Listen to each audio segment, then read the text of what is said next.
Hey guys, this is just a sort of a channel update. Pardon my voice. I just woke up, plus I've had a cold very recently. Using my colloidal silver to knock the cold out very quick, and I'm very happy for that. I seem to get every single cold. I don't know why. But anyway, I was watching a new video from Johnny Rotten that he that he posted the other day. I mean yesterday. And one of the things he was talking about was was how women, of course, don't tend to contribute anything but vagina and he seemed to be saying that because the vagina is so freaking powerful when they're like in their 20s and stuff like that, that they just don't have any motivation to create any value for themselves other than that. And that's freaking pathetic, man. And then what happens? They think they're on easy street forever because they can't imagine the future. Women are really short on imagination. But anyway, they can't imagine a future time when they won't have all of that pussy power, so to speak. So then, of course, nature just pulls the rug out from under them when they go over 30. And then when they go from 30 to 40, man, their value just drops through the floor.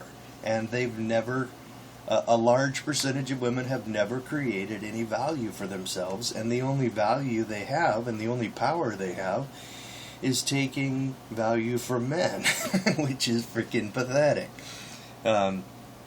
So I found that amusing, and one of the one of the things he was talking about is how he hasn't dated for a long time, and then he looked at his condoms and he says, "Whoa, they're expired."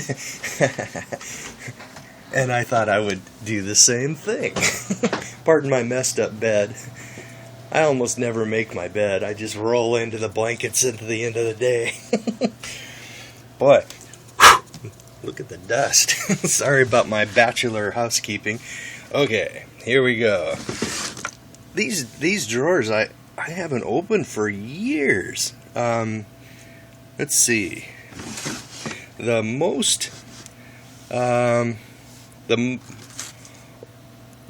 girlfriend before last I had bought condoms for, and these expire in 2006.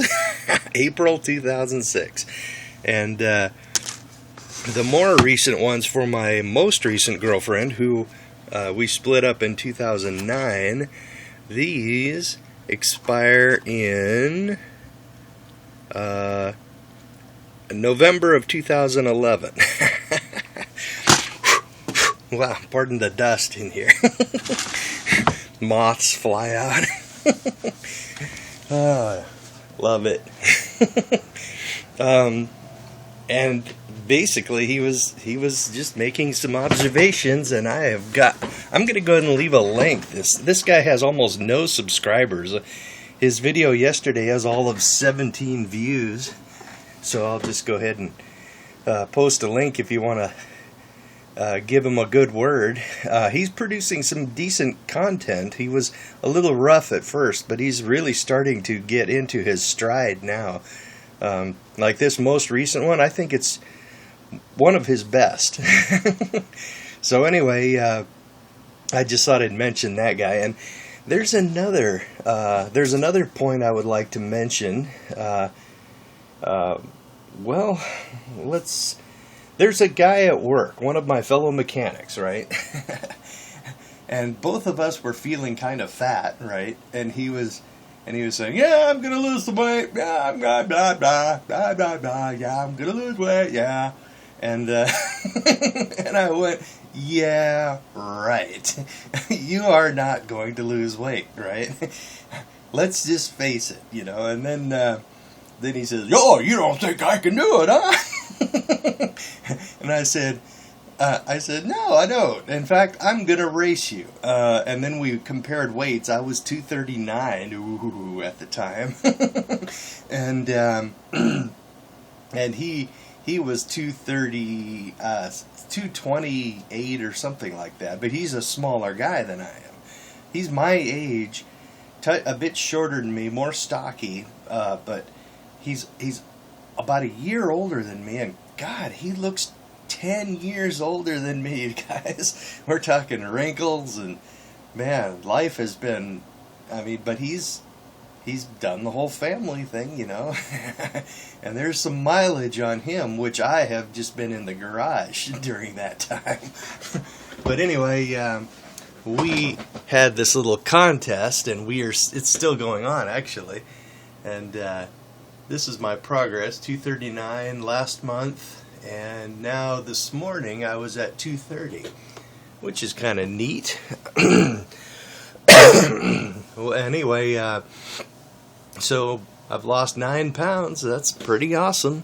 And I was saying to him something like, I said, "Dude, you're quitting smoking," which he was. I don't think he is now. "And you've got a family. You've got to eat what they cook, right? Unless you cook all the meals." And basically, I was saying, you really shouldn't feel too bad when I kick your ass at this weight loss thing. And I was basically what they call talking smack. And he was saying, "Oh, you're talking smack." And I said, I don't generally do that. I'm sort of a modest, calm kind of guy. I don't really challenge people, but man, it's kind of fun to say, "Hey, how you doing? Ha ha, I'm beating you." The race is who gets to 200 pounds the quickest, right? And I'm like 10 pounds ahead of him in weight, and I still said I'm gonna beat him. So that's a lot of fun. Okay, another thing I'd like to cover. There's first one was Johnny Rotten's new videos. Johnny Rotten 123 is his username.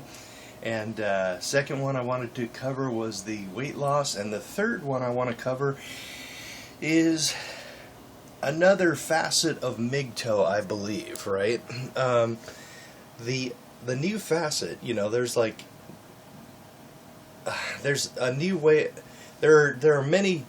Okay, let's go for the survival triangle. I'm an old preparedness kind of guy. With survival triangle, you have to have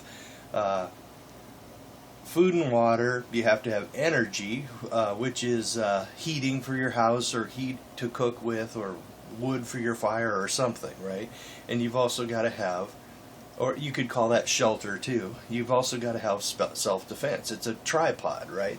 And if you lose one of the legs on your tripod, if you have food and shelter and energy, and you don't have a means of self-defense, then you lose the other two, because somebody will come and take it, right?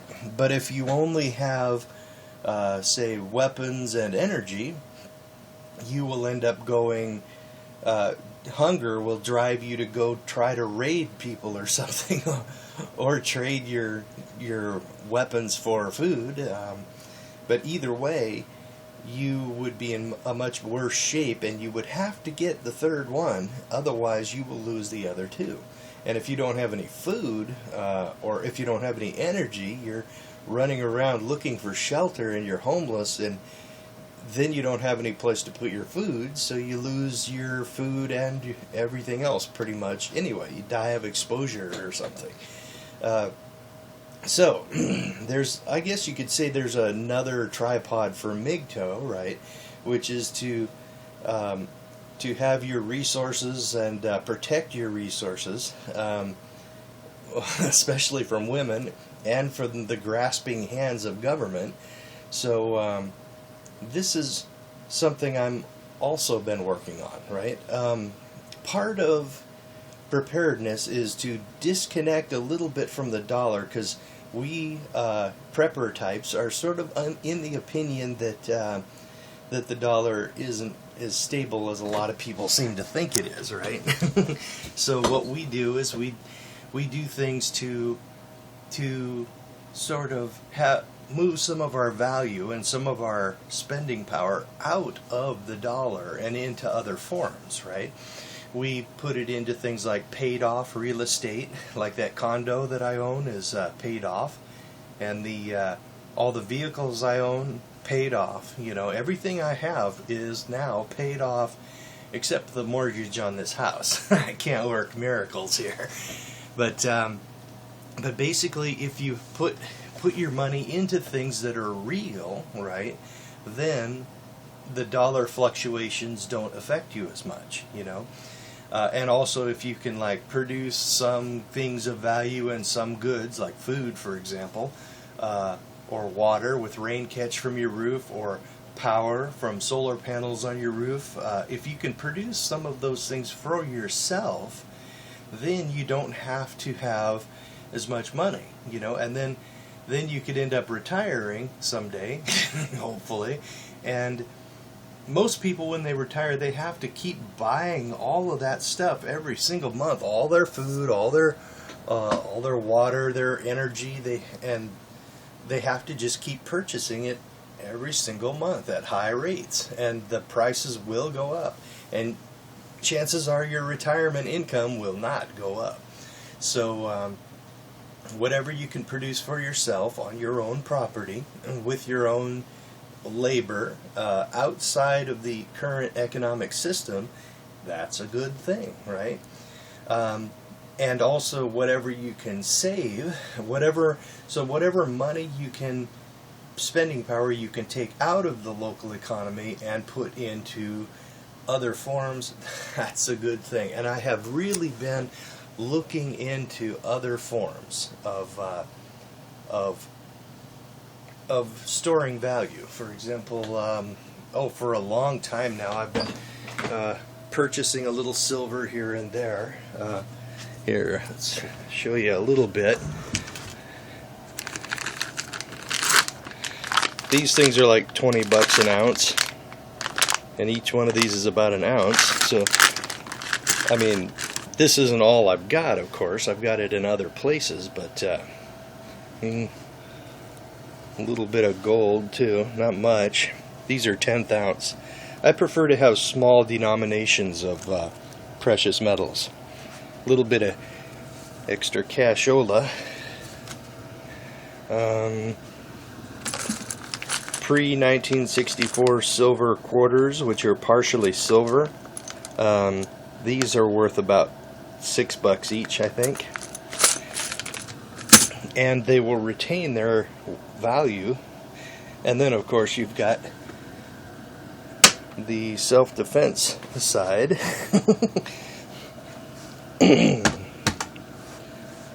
Yeah, they always say don't keep your magazines loaded, but I just buy a new magazine every year and load it and then unload the old one. So, yeah, good times.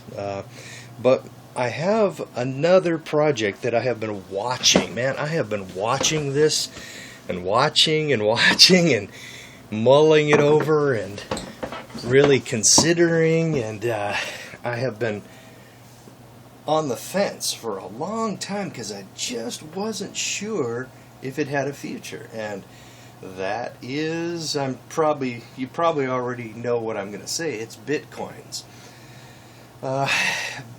If anybody is an old geek like me, the old peer-to-peer file sharing systems like Nutella and then of course no, not Napster, because it had a central server, but some torrents, but those also are dependent on a server. But the actual peer-to-peers like e-donkey or e-mule and things like that, where all the networks, they all combine together and share a database of information between all of the nodes, right? Well, anyway, Bitcoin is arranged like that, and I'm sure, I mean, there are vastly better videos than this to talk about that, but anyway, and it's all highly encrypted, and there are people out there who maintain this constant network, right, on their PCs. I think I might just do one too. But they are all connected together, and they all share this encrypted monetary system. And what they do is just having the network, they get what they call fees.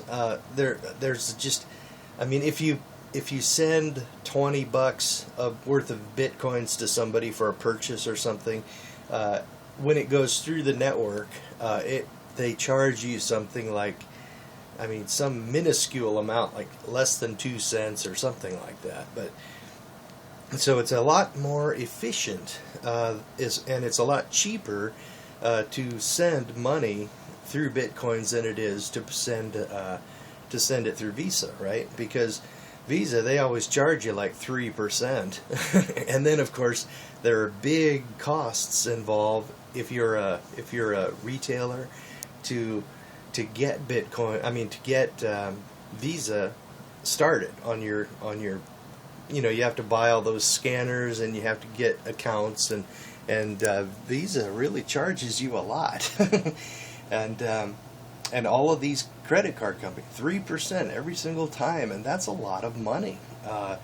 And when the time comes, and the time is getting closer to when retailers are going to be accepting bitcoins in greater and greater numbers, and also it's amazingly powerful for things like going to other countries and trading bitcoins for other currencies.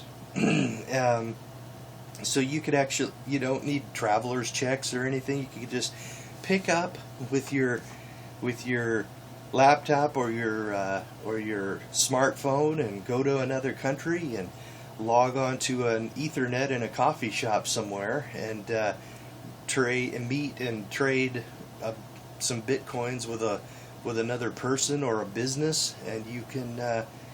I mean, it's amazingly efficient and powerful and very secure. It's as secure as your computer is, and you can take action to make your computer pretty darn secure. A lot of Bitcoin millionaires, they actually have separate computers that they use that are totally disconnected from the internet and have never been connected, and they say they keep all of their bitcoins on those machines. And you can also do things like printing out bitcoins in one of those funky looking barcode things that are a big square, and they can create bitcoin. I mean, they can print their bitcoins, and then it comes out of their Bitcoin bank, and they can file it somewhere or put it in a vault somewhere.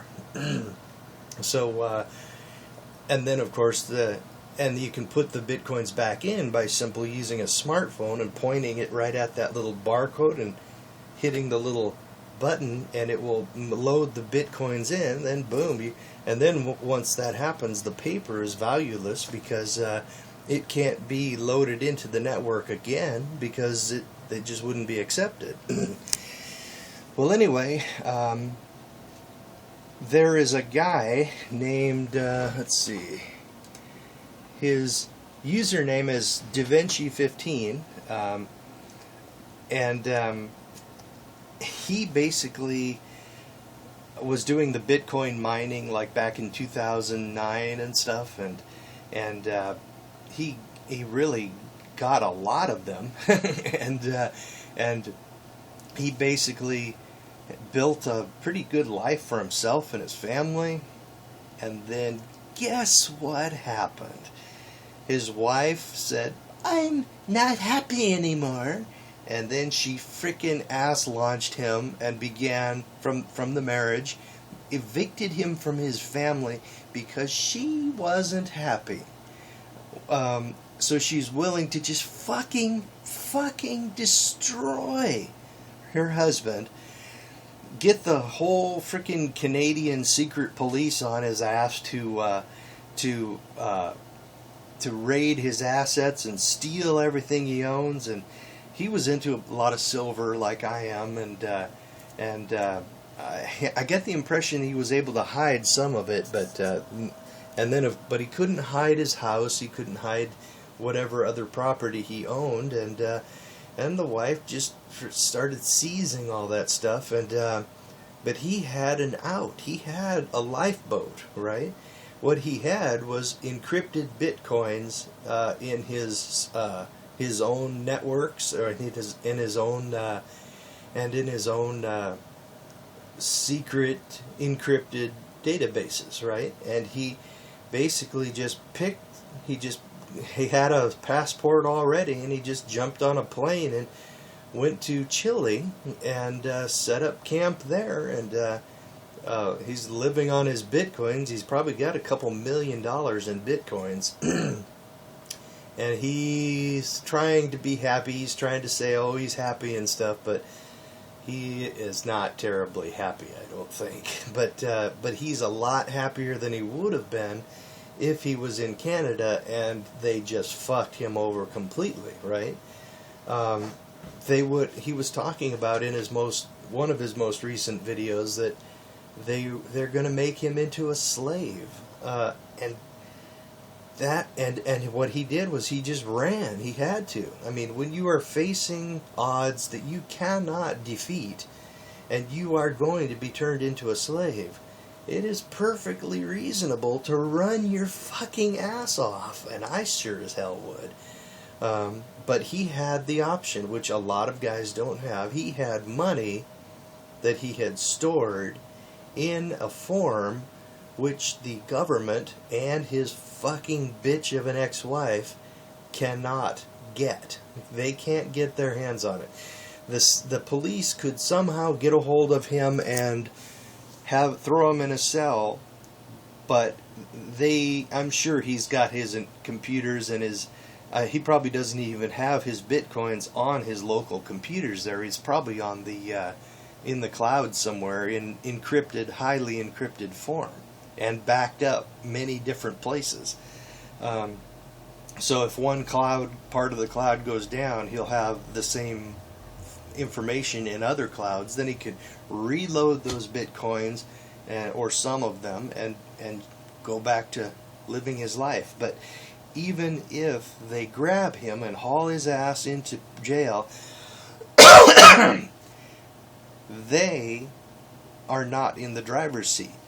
The only person who controls those bitcoins, the only person who can turn them into value that can be stolen, is him. They could try torture and stuff like that, which, I mean, if there's enough money involved, it's a possibility. You know, rich people get kidnapped and stuff like that, and threatened with torture and stuff all the time. But I'm certain that he has enough of a protection that he would not even be able to give the information to the attackers, because it's probably a really big long password which he has squirreled somewhere else in the cloud. So basically they just can't separate the money from him, right? It's useless. So the only person in charge of those bitcoins is him. Now bitcoins are still in their infancy.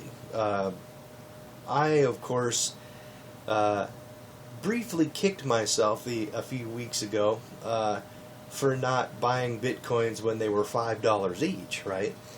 But I mean, everybody lives with a certain number of things that they can regret, and you can either carry all of those regrets in a big huge bag slung over your back, weighing yourself down as you're slogging through your life just loaded down with regrets.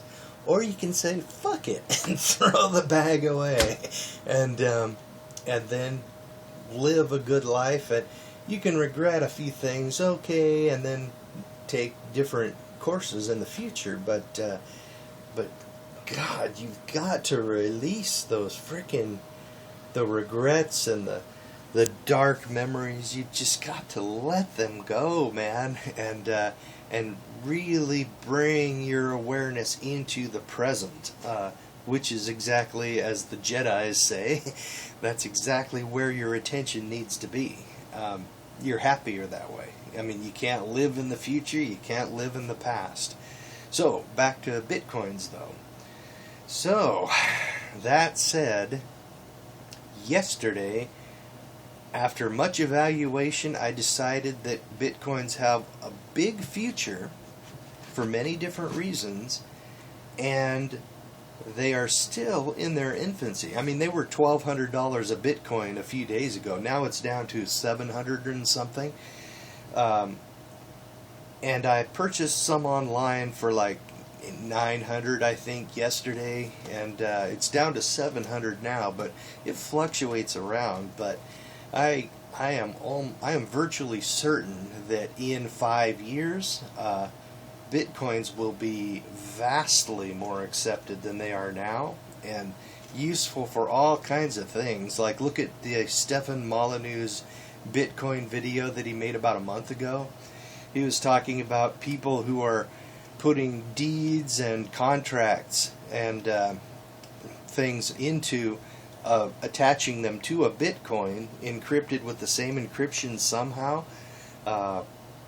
and being able to have like a piece of a Bitcoin, tiny piece of a Bitcoin, serve as a contract and a promissory note, and it would be impossible for somebody to forge the Bitcoin, because they would have to they'd have to recreate the whole Bitcoin network, which is impossible. There's just not even governments have that much computing power. So basically, you would then be able to put homeowners' deeds and if anybody's crazy enough to do it, marriage contracts, other legal agreements. You could put those into the Bitcoin form, and it's an absolute guarantee that the certain Bitcoin address created that document, right? So there, and plus, of course, the ability to transfer money anywhere you want for just about nothing. I mean, there's like just less than a cent to transfer like $20, $30 somewhere, if I understand correctly. I did an experimental Bitcoin transfer of 0.0001, 0.0003 Bitcoins the other day, and yesterday, and I ended up paying 2.0002 Bitcoins as a fee. So the fee is small in larger amounts, but for little minuscule test amounts like I did, it's not really practical. I was paying as much fee. I just wanted to really test the network, and what I did was I sent it from a website called Local Bitcoins. It's a place where you can meet up with other Bitcoin people and buy and sell Bitcoins, and you can also buy and sell online as well. Yesterday my first purchase was online, and today I'm going to be meeting at a Starbucks with another Bitcoin person, and I'm going to be purchasing $550 of Bitcoins, or worth of a Bitcoin, to add to my collection.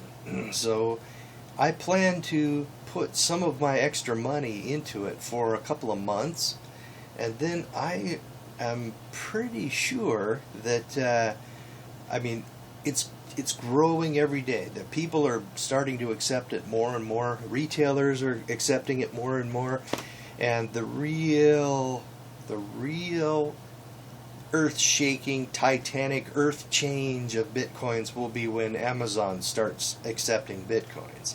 And when that happens, you are going to see some freaking crazy shit. The Bitcoins that people own now, if they buy, say, $1,000 worth now, they will almost certainly be millionaires. They'll have $1 million or so worth of Bitcoins, and they could quite possibly like pay off their mortgages and that sort of thing. And if they had several thousand into it, they could probably retire when it occurs. And I think that's probably about a 5-year window. So it might be that I might gain a lot of financial ability or power with these investments that I'm going to be making. But it might not go anywhere. It's conceivable it might not for some reason. And if that's the case, the only thing I have is a form of money which is immune from government seizure, right? Because right now everything I own is pretty much out there.